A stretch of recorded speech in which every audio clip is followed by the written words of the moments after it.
Na wejściu od razu mówię, że do metody Gorata, MF na Abyssie, to żadna strategia praktycznie się nie umywa. Oni tam po prostu printują sobie currency. To, co ja teraz tutaj robię i pokazuję, to jest takie z ciekawości, co się stanie, jak się zrobi 100 strandów różnymi metodami. Tym razem padło na Alk and Go, tak zwane Alk and Go, bo tak naprawdę jeszcze 4 chiselki tam są wrzucane. Większość tej kwoty z Investa to tak naprawdę chisele. I zobaczymy, co to wyszło z tego. Spreadsheetik mam przygotowany, ale zanim go otworzę, tutaj jeszcze pokażę. Atlasik wygląda tak. No mniej więcej tak jak ostatnio, że pod delirkę i żeby wylatywały influence mapy. No i Maven.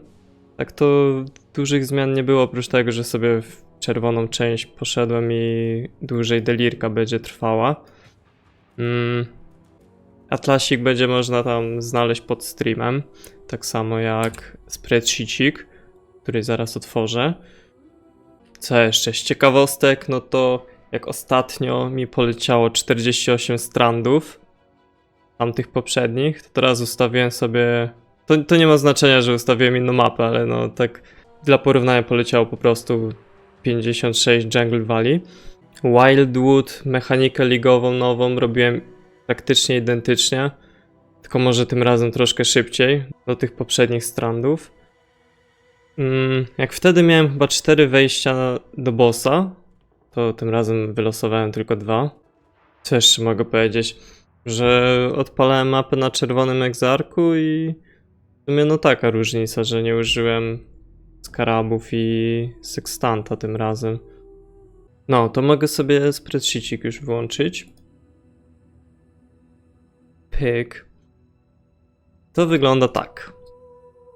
Inweścik, no dużo mniejszy niż poprzednio. Tutaj na dole będzie widać. Można sobie kliknąć, jak się ma link i zobaczyć oba. Leciały tylko 4 chisele i alchemy orb.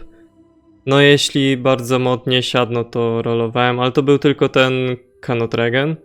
No i parę tam regal orbów, jak jeszcze była jakaś niebieska mapa. Ciekawe, że czasowo 10 minut szybciej zrobiłem niż te poprzednie 100 strandów. No już wyćwiczone jest chyba. No to tak. Z flat wydropionego currency było 17 divów. Tutaj te ceny są troszkę napompowane przez tą inflację, ale nawet jak się, nie wiem, weźmie pod uwagę, że przy tym starym farmieniu 3 divy byłyby różnicy, to i tak no giga się opłaca, jeśli się patrzy na samo currency, flat currency, bo tam było tego 18 divów.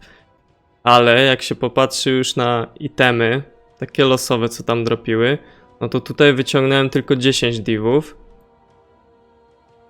a wtedy było prawie 17. Widać tą różnicę. Tak samo w simulacrumach, tutaj wyciągnąłem tylko 7 divów, a wtedy było 11. Skaraby tak samo. 7 na tych starych strandach, a Alk and Go oddało tylko 2. Ale jeśli chodzi o przygotowanie map, no to Alk and Go to żadne przygotowanie nie jest. To jest to, co masz w staszu i lecisz. A tamtą poprzednią metodą, no to musiałem troszkę tam załatwić jednak tych skarabów. Mimo że te skaraby były losowe, to i tak musiałem parę dokupić, bo nie miałem ich tam 400 na składzie. Już pokazuję wynik, tu się chował pod pieskiem. I to tak, 36,5 diva pure profitu.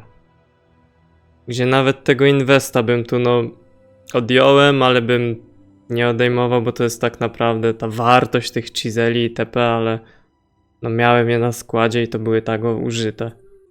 I patrząc na to, że w ogóle nie musiałem przygotowywać tych map, całkiem spoko. Tylko 10 mniej divów. Chociaż czy to przygotowywanie jest warte 10 divów, bo kurczę nie pamiętam ile mi zajęło to ogarnianie skarabów. Tam wiadomo się użerasz z ludźmi jak kupujesz większe ilości, ale no nie wiem. Co tu jeszcze ciekawego można powiedzieć? Ani razu Waldo mi nie poleciał. Puzzleboxik. Więcej kart mi poleciało, co było dziwne. Takich bardziej takich droższych. Z korpsów wtedy mi Perfect Hydra poleciała, ale tym razem też nie leciały jakoś takie mało, mniej warte.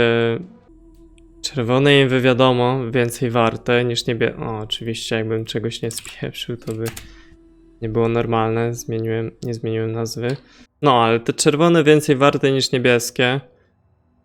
O, jeszcze ciekawe, że tak mniej divów mi po prostu poleciało. Ale chaosów to na tych Alken Go poleciało 227, a na tych biedjuicowanych to 245. No mała różnica, no tylko te divy widać, bo się tak giga rzucają w oczy. Wtedy no nasypało ich 5 z 1.